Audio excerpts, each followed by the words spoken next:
What's up, guys? Hope you're keeping well. Welcome back to another video. And I'm sure you're wondering where this merch came from, or where this clothing came from. But yeah, I managed to find a company just to do a test run of some printed stuff for the channel, because I think it's by time now I sort of wear something with Mark Forever on it rather than just wearing all this raggedy clothing all the time I fix these cars. So I thought, you know what, I'll give a test run, which they've done a great job of. This is, I think, what is it? Some sort of soft shell jacket or whatever. I've got a couple of t-shirts, a jumper. So we'll see how it goes. If it's up to scratch, then, you know, I might start selling you guys merch if that's something you're interested in. But yeah, it's just for the time being, just testing it out, seeing what it looks like. Let me know in the comments below what you guys think of it. I mean, if you look at the back as well, we've got a print. I've brought one of the jumpers. It's got a nice print at the back of it. And then it's also got the YouTube with the Mark Forever and stuff. So yeah, I thought, you know what, I'll, explain that to you guys, see what you guys think. But yeah, let's get actually into the video, because this video is going to be all over the place. I got 3 things I want to do today. So I've got to sort the intake, idle air assist valve, IAAV, right? Yeah, that's one thing. I got some fresh things over there. I don't know if you can see them, because the one I'm sitting on is not in the greatest of shape. But yeah, managed to source some seats a while back. Need to get them fitted. They've been in my house for about 2 months. Yeah, and the other thing is that splitter on this Civic. You know what, guys, I'm not into the splitter. I've been looking at it after I fitted this new bumper, and I don't know, it's just not my thing. I prefer the, is it the upper click or something like that? The one that they use in this Civic Trophy Cup thing, it goes around the front of the bumper. That's actually a better splitter because it actually connects to the actual chassis of the car, whereas this thing goes onto the bumper. Guys, you must feel the weight of this bumper. It's so heavy with that splitter on there. I'm going to just take it off, I'll put the upper click one, because I did get one from On a Mission a couple of weeks ago. So yeah, that'll be something you guys will see in the next couple of videos or whatever. Yeah, so more to the point of this video, and it's to do with this idle air assist valve delete. Now I'll tell you how I've been brought on to this, because if you watched a couple of my videos back, I think 2 or 3 videos back, I did the idle air control valve where I cleaned it up inside. It had that carbon buildup. The idle was all over the place, and ever since I bought the car, this is how it's been, And after I did that, it sort of sorted out the car after cleaning the IACV out. Sorted out the car for like 2 days. And then after I took it out on a long run, it started its idling shenanigans again. And then it even developed a sort of misfire. And I was thinking, what the hell's going on? I checked all the plugs, nothing, everything, checked the injectors, everything was plugged in nicely, no codes, it wasn't throwing up any codes. And then everything sort of pointed to a vacuum leak. Now, to find a vacuum leak can be difficult if you don't have the right tools, because you have to pressurize the intake and that type of stuff. So I followed all the pipe work around the intake, all the pipes that went onto the intake manifold. And the only thing I could actually see was the idle air assist valve, which is another valve that's on the top, as opposed to the one that's on the throttle body, which is the control valve. Now, it's stupid because these 2 things do the same job, yeah? The idle air control valve controls the idle, and the idle air assist valve feeds in, allows the car to have more air in the intake to actually raise the revs higher when it's cold, and then it sort of shuts itself off as the car warms up. So people actually delete these because they're just useless, really. There's no point for them because the car's idle high enough anyway. And if you've got a proper working idle air control valve, you shouldn't need to worry about an idle air assist valve. I know it's a mouthful, but anyway. Yeah, so with that said, now I've done a test. I basically squashed the pipes coming from the idle air assist valve on the top. And I'll show you this video. Quiet. Put that on there. Just clamped that down. No fluctuating idle anymore. Completely quiet. Crazy, man. Absolutely crazy. So that means that idle air assist valve is actually our problem. It wasn't even the throttle body. you know. Well, we cleaned that out, but that's our problem. Right, so as you've just seen there, I was like, what the hell? You know what I mean? So I left the car to cool down completely. Started it on another full cold start with the pipes crushed, you know, so that there's no air going in between this idle air assist valve. No fluctuation in the idle, that misfire gone. So I was like, what the hell? You know what I mean? I was completely confused. So I just bought a kit from Tegiwa.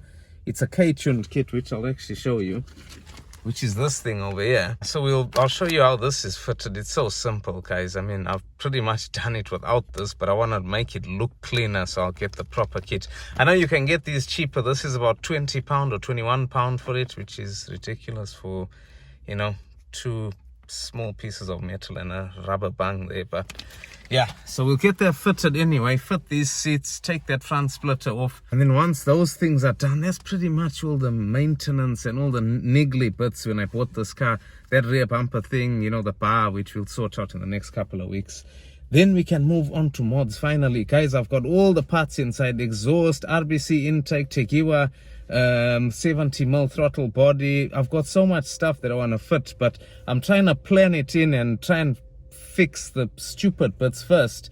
Then once I start working in the engine, it's only engine stuff, no interior, no this, no that. Yeah, so yeah, that's trying to do it the best way I possibly can. But yeah, without anything else to say, guys, let's get into that, and we'll get this thing fitted and sorted. Right, guys, so let's get started with this. Now, this thing's so easy to delete, and it doesn't affect anything. As I've said, there's so many things that you can read up online that there's just no point of having it, to be honest with you. It's just for the car to warm up quicker, which I'm not really interested in.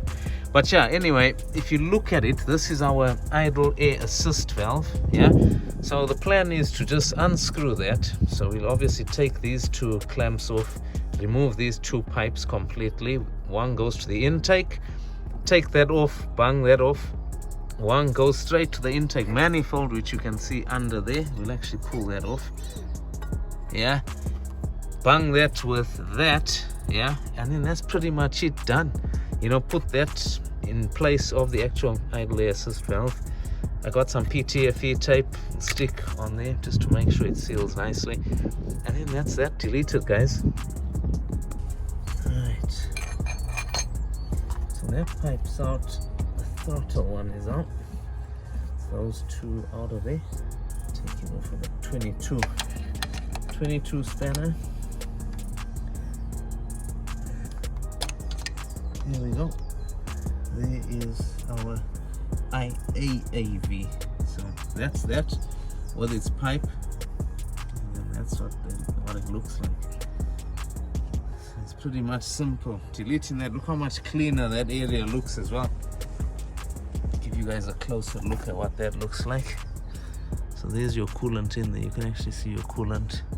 As you can see, the hole behind there, that one there. Get our bung into there.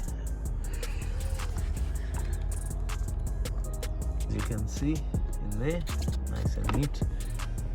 Time for the next one. Right, thread tape is on there, as you can see. So now, time to get that in. I was just realizing that is actually, if you've got a water temp sensor or something, that's why they leave that bung, which is quite clever of K-Chun, really. So yeah, stick that in there. And that should be fine. And that's in, guys. So yeah, you can see that's in there.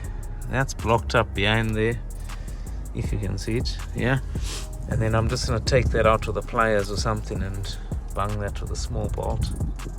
Alright, so we've taken that out of there, and I've got a bolt which is not far off, the same size, so we'll just stick that in there. Yeah, there we go, that's in there. It's not the prettiest thing in the world. I could have painted it black, but that's done. We'll start the car up and see if there's any coolant leaks or any vacuum leaks.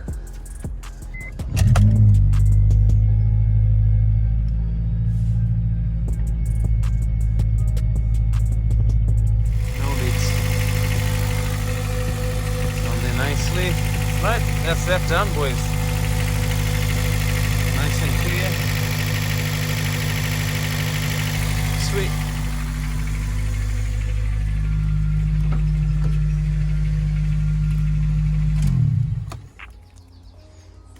Right, time for the seats. Now, this is what I was talking about. Look at these seats. They're not in... I think someone used to sit there with their keys or something and, you know, in their back pocket, and it just used to poke through.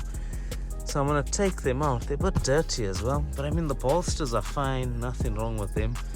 So we're going to take this one out because the passenger seat is in excellent condition. I mean, look at it.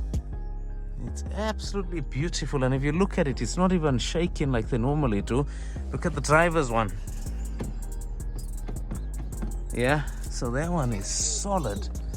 So yeah, I'm thinking I might just leave that one. It's actually in better shape than our other passenger one, which is rather shaky. That's our passenger one, it's rather shaky. So yeah, that's our driver's one. I mean, it does have a bit of wear on the side here, but to be honest with you, I can live with that. You know, the actual seat itself is in better condition, so we'll stick those in. Right, that's that seat out, our damaged one there. And if you ever want to do this, guys, I'm just gonna vacuum here because there's a bit of hair and dirt and stuff. But yeah, if you ever want to do this, it's only 4 bolts, 1, 2, 3, 4, and then obviously I've disconnected the battery. And this is, I think, to do something to do with your seat belt. I don't think there's any airbags in these seats, but it's something to do with the seat belt, you know, some sort. But yeah, disconnect that. And then that's it. We'll swap out our seat, bang that in, and I'll show you what it looks like when it's in there. That's done. So that seat is in there. Looks a lot better, obviously. But at least look at this side. You know what I mean? Nice. I might try and get rid of all this bobbling or whatever. But yeah, splitter next and we're done for today. Bang!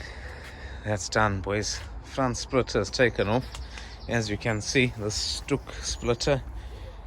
A couple of bolts here and there. Was a bit of a pain in the ass really, but yeah, it's finally off. This thing is weighty, trust me. So I'm glad that's off. I know the car looks a lot less aggressive if you look at it. But, you know, that's just how it's going to have to be because it's just too heavy. I've noticed as well, these bumpers come with a rubber lip on them. Now, because of that splitter, that rubber lip was actually taken off. So I might have to source one of them. Yeah, I might have to get one of them just to finish that off. But yeah, at least that's done. Our idle air assist valve is also done. Stupid thing, causing problems. And our seats. Yeah. Look at our seats, they're looking nice and tasty. So yeah, I'm happy today, quite happy. Civic Type R is taking shape. What a day. Hey, fun packed day of just fitting different bits and bobs. But I've actually felt like I've got stuff done today. Usually, you know, I get stuck on one stupid thing like cutting a bolt off or something. But yeah, I managed to actually, you know, have a nice easy day fitting these things, taking stuff off and repairing stuff. But yeah, I hope you guys have enjoyed this video. You know, at least the next videos can come sooner because this is all done, it's out the way. It's been sort of bugging me to do these 3 little jobs, so at least I've smashed it out in one video. All done, finished, we can move on. But yeah, enjoy the rest of your weekend and I'll see you guys again soon. Cheers, bye.